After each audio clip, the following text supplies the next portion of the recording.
Hello and welcome to Walker Tea Review. I'm Jason Walker here with a tea to explore together.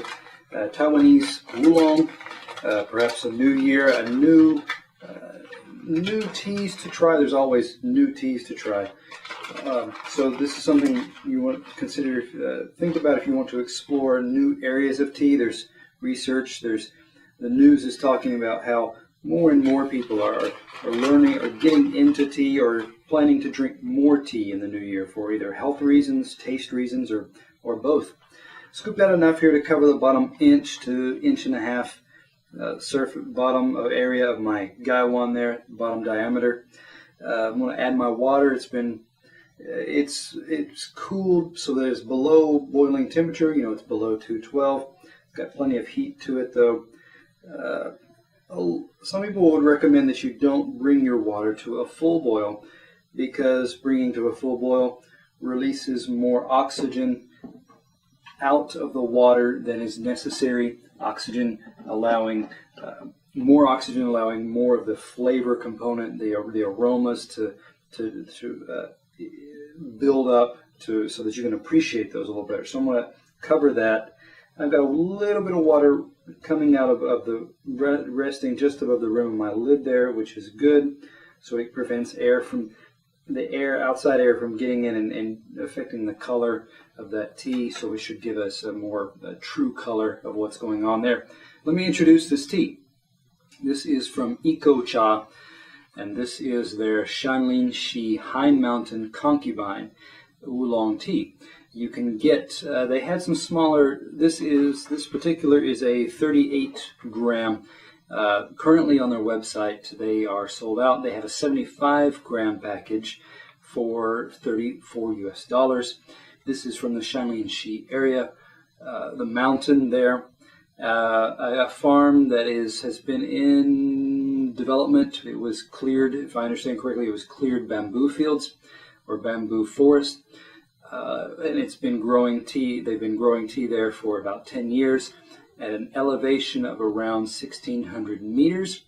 This is a winter harvest. You can find out more about this ShanLinXiHighMtnConcubine on a blog post at ecocha.com where they talk about the winter 2011 harvest.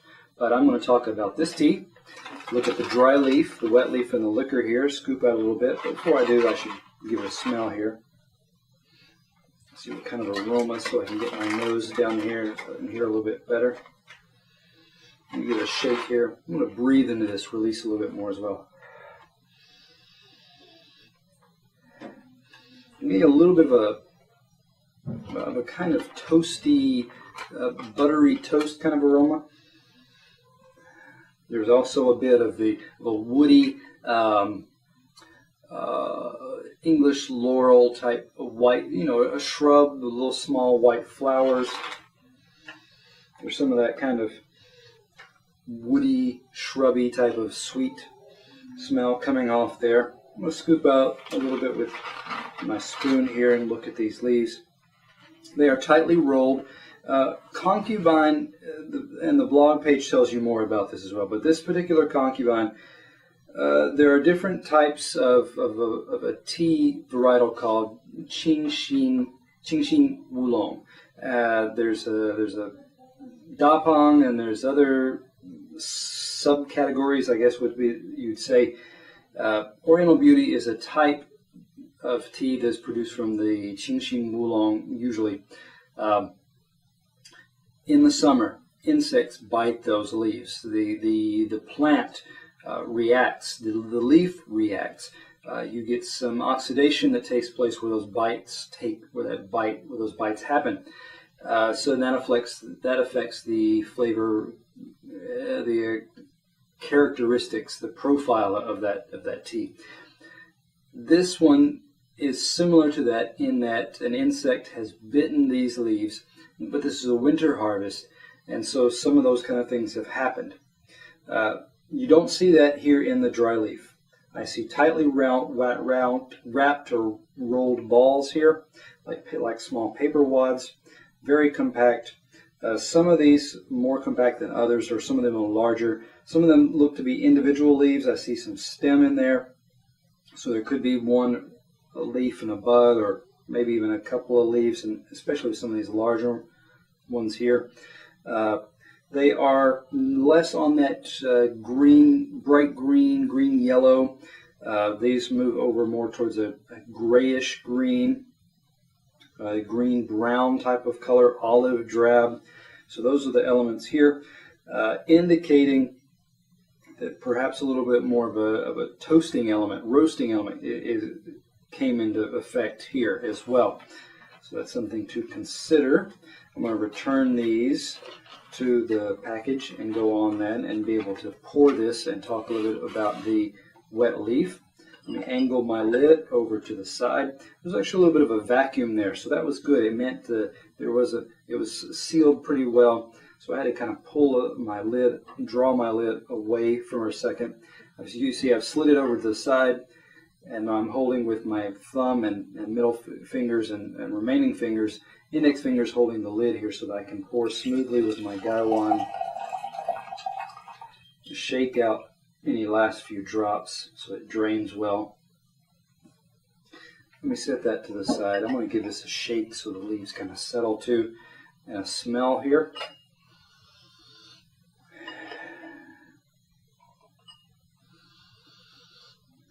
This has got some of the movie theater butteriness that I encounter more often with Jinshuan oolongs. So it's got a heat, a roasty element there. Butter flavor, popcorn kind of element there.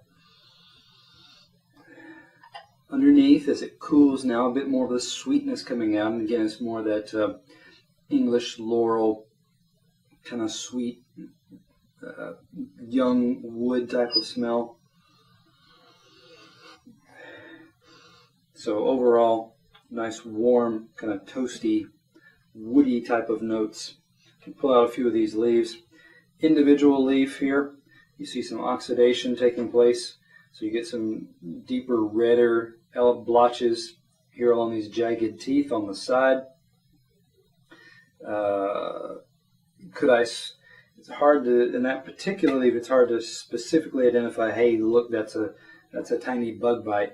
It'd be more of a challenge to do that, at least with that leaf.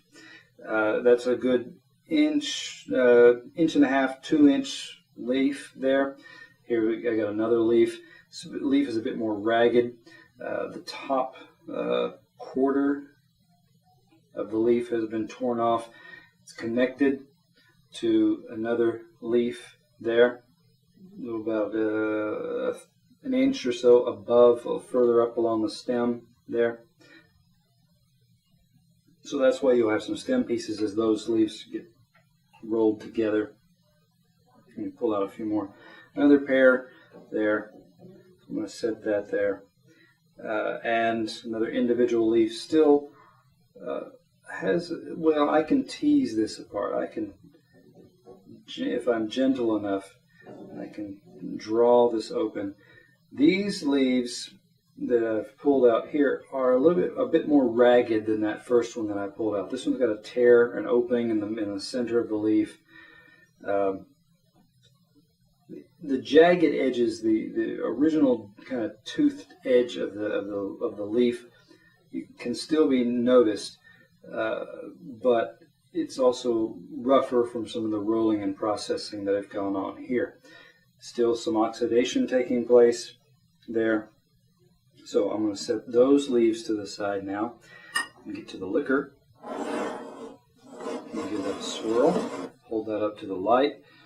A nice deeper than, say, amber. It's got a bit of it's more deeper than honey. It's a little bit more amber, I guess, than that. So it's a bit of a darker element there. Nice, again, still sweet, kind of buttery, butter flavor, popcorn type of aroma there. some sweet, woody, again, that woody element is still coming out. So let's give it I'm going to give it a taste here. Nice color, not dull, murky in the cup either.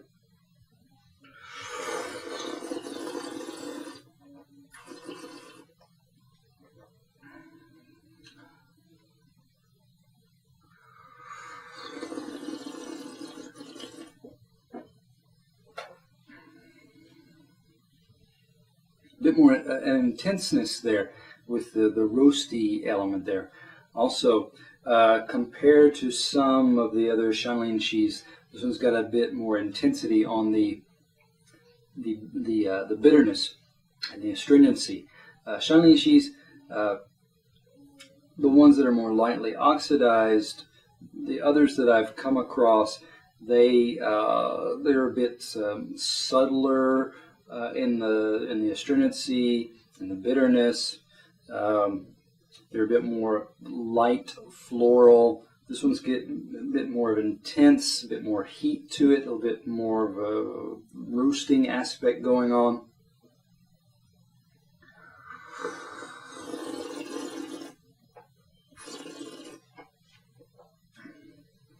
That with the oxidation.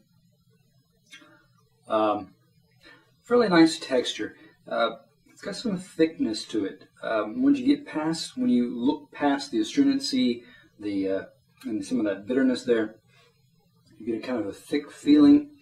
Moving into the aftertaste, the astringency tends to kind of stay with you, and along with it, then you can kind of, a sweetness kind of builds up. Kind of a honey roasted peanut type of sweetness. In the back, again, it's subdued. It's underneath the some of that astringency there. So, looking at this tea, this is one that you're going to have to experiment.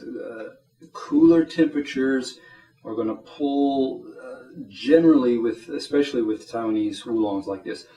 They minimize, cooler temperatures minimize that astringency and that bitterness. At the same time, it can cause you to have to sacrifice some of the other flavor and texture components that you may be looking for. So looking at this tea, I would probably give this one an 88. It's got some nice components to it. You want to, again, perhaps this is a cold brew type of tea that you want to experiment with. So come back to Walker Tea Review to look for those teas and the ways that would bring out the ways to prepare, steep those teas that will bring out what you're looking for.